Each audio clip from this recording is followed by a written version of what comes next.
कुल पूजा नगरेको हकमा मान्छे बिमारी हुन्छ। मान्छे बिमारी भएपछि कुललाई धजा छेदा उठाएपछि सन्चो हुन्छ। त्यहाँ केही शक्ति छ।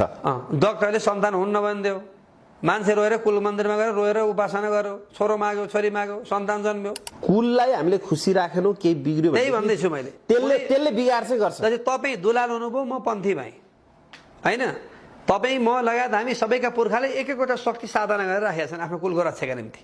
हामी जति पनि नेपालमा जति पनि छौँ सबैले पुज्छौँ, सबैले मान्छौँ। कसैका जागा कुल छन्, कसैका सुसुप्त कुल छन्, कसैको तत्काल दण्ड दिन्छन् होइन, कसैको चाहिँ त्यति तत्काल दण्ड नमिले पनि त्यसको चाहिँ प्रत्यक्ष परोक्ष चाहिँ असर परिरहेको देखिन्छ। त्यस कारणले आफ्नो कुलको रक्षाका निम्ति कुनै एउटा दैविक शक्तिलाई आह्वान गरेर त्यसलाई साधना गरेर साधेर रक्षक बनाएर राखेका हुन्छन्। त्यसले हाम्रो जीवनमा प्रत्यक्ष असर गरिरहेको हुन्छ। किनकि हाम्रो पुर्खाले त्यो व्यवस्था गरेका छन्, मेरो वंशमा मेरा रगतमा तेरो हुकुम चल्ने छ भनेर। ब्रह्मा विष्णु महेश्वरको पनि शासन चल्दैन उसको अगाडि, उसले ओके गर्नुपर्छ त होइन। जुन शक्ति साधकहरू छन् शक्ति प्रक्षेपण गर्ने बेलामा कुलले रोक्छ।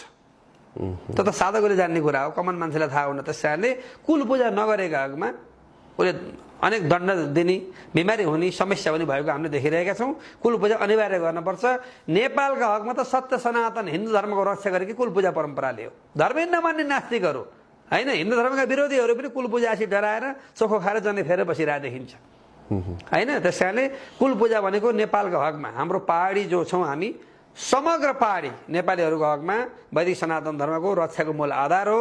हाम्रो यदि कुल देवता रिसायो भनेदेखि बर्बादै हुन्छ, देखिरहेछौँ हामीले। कुल खुसी भयो भनेदेखि यदि गरमै छैन, चिना हेर्दाखेरि छैन भने पनि त्यसले कुलका आशीर्वादबाट सुखी भएको देख्न पाइयो। त्यस कारण कुल पूजा जसरी नै गर्नुपर्छ।